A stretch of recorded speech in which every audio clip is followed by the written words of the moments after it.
Hello cheers people, selamat datang di Fema Talk Show.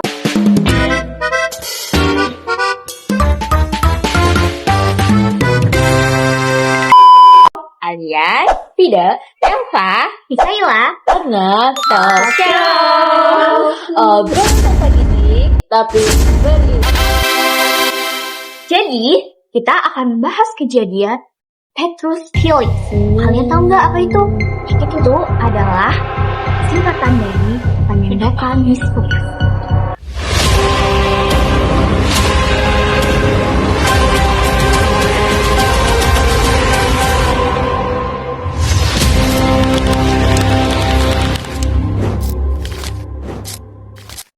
Kalian pasti penasaran kan, apa sih penembakan misterius itu?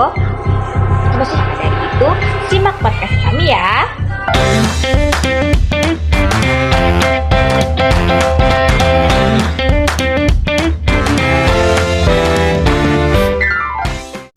Kalian tahu nggak sih apa itu kasus penembakan misterius? apa tuh? Kepo nih. Nah, Tiba-tiba kepo nggak? jadi gini people, penembakan misterius merupakan salah satu operasi penegak keamanan yang diselenggarakan oleh aparat negara seperti polisi, tentara, intelijen yang diselenggarakan pada pertengahan tahun 1980 atau tuh dapat dikatakan pada saat Bapak Soeharto menjabat sebagai Presiden kedua Republik Indonesia. Reformasi. Betul. Nah, dalam kasus ini tuh para aparat atau para pelaku itu tuh tidak menerapkan hukum secara formal. Jadi tuh mereka itu mengabaikan keadilan terus pembelaan yang terjadi para korban, melainkan memunculkan banyaknya kejadian-kejadian eksekusi di luar hukum terhadap orang-orang yang diduga sebagai kriminalitas. Serem ya, banget nggak sih, kayak baru dianggap kriminalitas tapi tuh udah dieksekusi duluan gitu loh. Gila. Nah, kalian tahu sama itu? Betul. Nah, dari itu aku ingin membahas mengenai latar belakang dan tujuan awal dari operasi penegak keamanan ini. Nah, awalnya pada tahun 1980 itu Indonesia itu lagi mengalami peningkatan angka kriminalitas. Nah, secara detailnya itu tuh kayak angka-angka gali, terus kayak preman-preman atau orang-orang yang dianggap yang meresahkan warga gitu deh ya, lagi meningkatnya, sehingga Bapak Soeharto memberikan ide seperti adanya operasi penegak keamanan untuk memberantas para penjahat itu dan menimbulkan lingkungan Indonesia yang aman dan tertib. Namun sayangnya sepertinya sih di luar harapan Bapak Soeharto ya. You never know. Nah, terus Petrus ini pelaksanaan operasinya itu dilakukan secara terkoordinasi tapi diam-diam. Gimana tuh? Jadi aparat ini itu mengumpulkan data-data para orang-orang terduga kriminal dan preman dari kepolisian. Lalu dari segi fisik orang-orang yang tertato itu dianggap sebagai preman atau orang-orang kriminal, dan orang-orang terduga juga masuk dalam daftar itu. Nah, orang-orang di dalam daftar itu disuruh melaporkan diri. Orang yang nggak melaporkan diri itu dianggap sebagai buronan dan akan diburu sampai ke pelosok. Banget. Itu kayak Ngecer nggak sih, ngecer? kampung gitu bakal diburu gitu. Betul.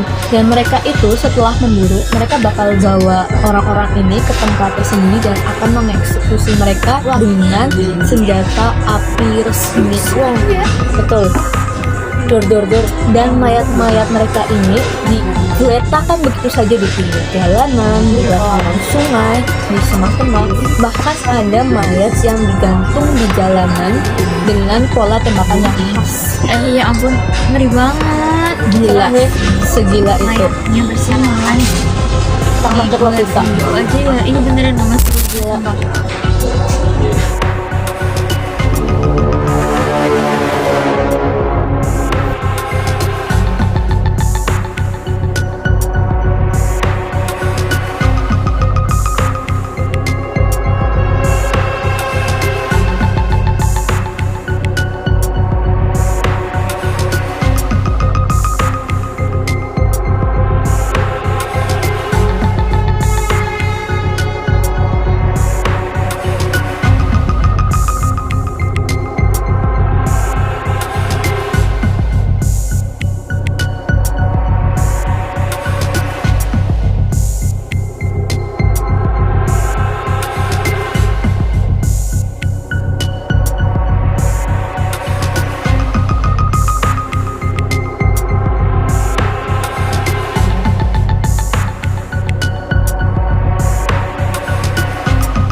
Nah, jadi itu buat wilayah kasus Petrus ini sendiri itu awalnya ada di Jawa Tengah, terus menyebar ke Jawa Timur, ke Jawa Barat, sampai ke daerah Jakarta dan kota-kota besar di Sumatera. Itu di Jawa Timur sendiri ini itu operasinya bekerja sama dengan teritorial kayak Kodim, Koramil dan kepolisian lokal. Itu jadi militer ya? Iya betul, aparat-aparat ini ikut andil dalam kasus ini. Gila banget sih. Memang ya. Orang yang kita percaya ternyata Jadi pelakunya. itu ya Tugas juga sih mereka sih. Mata-mati sayangkan ya. Nah, people tahu nggak sih mengapa data jumlah korban itu beragam? Ya jelas aja karena ya jumlah korban tidak bisa diperkirakan secara pasti. Tidak ada catatan resmi, masih misteri. Kenapa bisa dikatakan misteri gitu sih? Karena Petrus penembakan misterius. Jadi pada tahun 1933 itu diperkirakan ada 300 sampai 500 mayat yang ditemukan di tempat umum. Dalam 1 tahun? Yes, gila. tepat. 300 sampai 500 loh. Nah, terus estimasi investigasi lembaga HAM itu sampai menyatakan lebih dari 2000 korban. Wow, parah banget Ya kan? Parah banget. Banyak banget. Bahkan beberapa juga ada yang menyebutkan sampai 10.000 korban yang di operasi Petrus. Wah, Jadi macam-macam gitu ya. iya. Bahkan beberapa keluarga itu sampai nggak tahu gitu loh anggota keluarga mereka itu dimakamkan di mana. Terpisah ya. Iya. Ya mereka juga nggak tahu mereka tuh sebenarnya keluarganya tuh beneran meninggal atau hanya hilang. Ya ini memperparah trauma beberapa orang. Nah, people, jadi kita juga bakal bahas urutan waktu gimana kejadian Patrick ini terjadi. Jadi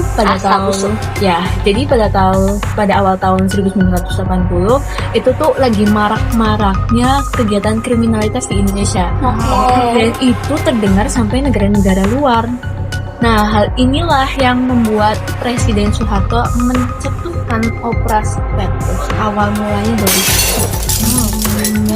Lanjut ya people, pada bulan Agustus 1982 itu baru terdengar laporan-laporan kalau misalnya tuh ada korban dari operasi penegak keamanan ini. Nah, lalu pada Maret tahun 1983 baru deh para kriminalitas atau yang terduga itu disuruh melapor atau menyerahkan dirinya kepada aparat. Coba tebak, kalau misalnya para pelaku ini nggak menyerahkan dirinya mereka ke aparat itu bakal diapain? Bun. Betul. wow. Mereka itu ya bakal diburon atau diburu sampai Ngejar pelosok banget. Terus kayak kalau misalnya mereka makin membangkang, para aparat itu nggak segan-segan buat ngebunuh mereka secara langsung. Waduh. Serem banget nggak sih? Keren banget. Nggak masuk logika banget sih. Gitu ya, puncak dari operasi ini pada tahun 1985. Jadi, eksekusi ini tuh dilakukan secara sistematis, guys. Oke. Gimana tuh? Dan mayat-mayat korbannya tuh dinyalakan begitu saja di tempat umum. Wah, Bayangin. tontonan orang nggak sih? Iya, jelas.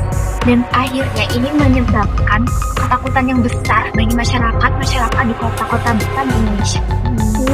Takut banget. Merinding banget. Tapi operasi Petrus ini baru mulai mereda setelah tahun 1985. Cuman ya bisa dibilang menimbulkan trauma bagi berbagai orang, kalangan orang.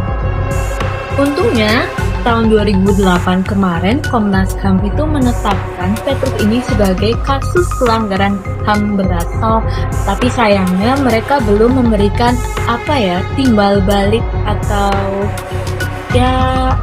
Penanggung jawaban. Iya, tanggung jawab kepada para keluarga korban. Jadi keluarga korban sampai sekarang itu belum mendapatkan keadilan yang setimpal. Waduh, sayang banget. Miris guys. Mikir,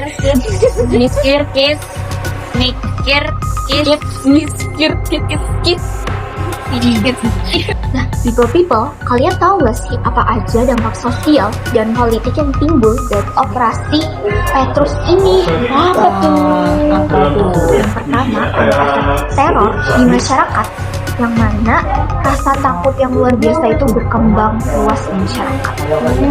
Dan masyarakat lebih taat aturan terhadap aparat keamanan di Indonesia. Wah, benar-benar ngaruh ke psikologis banget. Wah, Iya. ya sih. Terus premanisme itu turun drastis. Oke. Dan kalian tahu gak sih, itu melalui metode yang melanggar hak asasi manusia. Ya. Apa tuh? Eh, apa ya?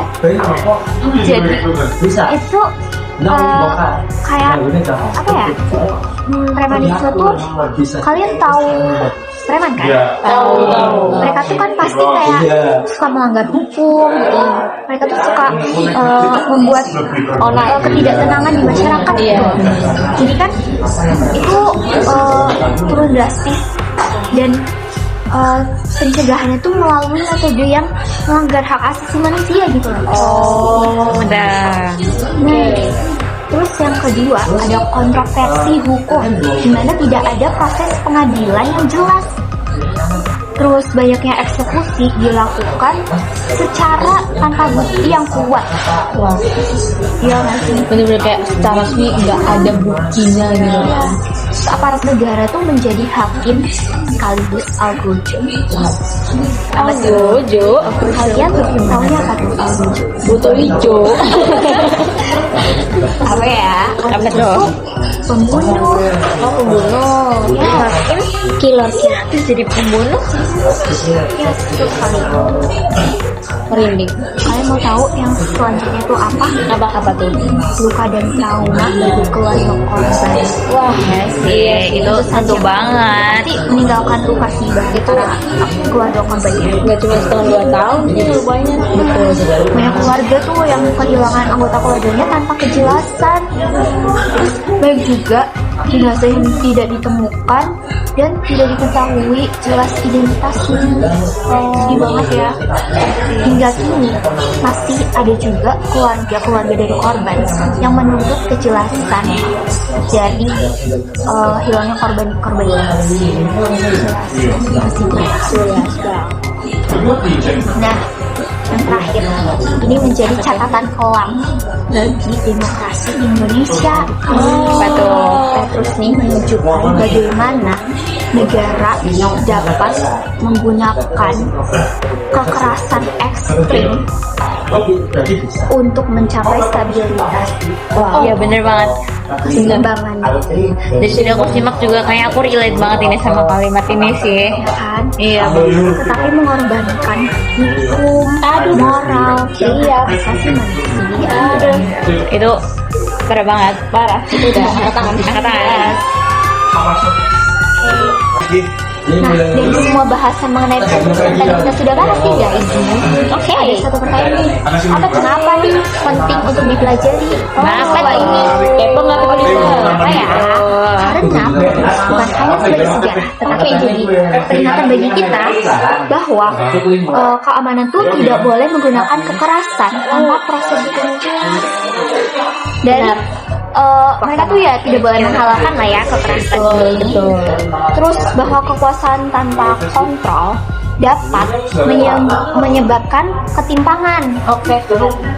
Dan yang terakhir yaitu bahwa negara wajib melindungi warganya dan bukan menjadi ancaman bagi mereka. Betul. Ya, itu guys. Merangkul ya. Jadi ya kita harus memahami Petrus ini yang dapat membantu kita untuk memastikan agar tindakan semua kejadian ini tidak terulang lagi di masa depan. Tepuk satu. Nah, people, sampai di sini saja pembahasan kita mengenai operasi Petrus Killers.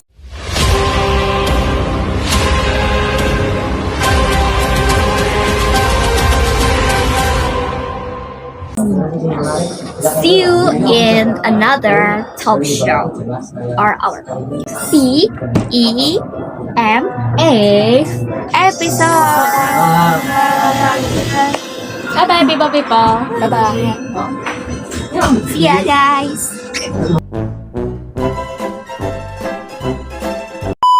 Matiin Fit. Ulang.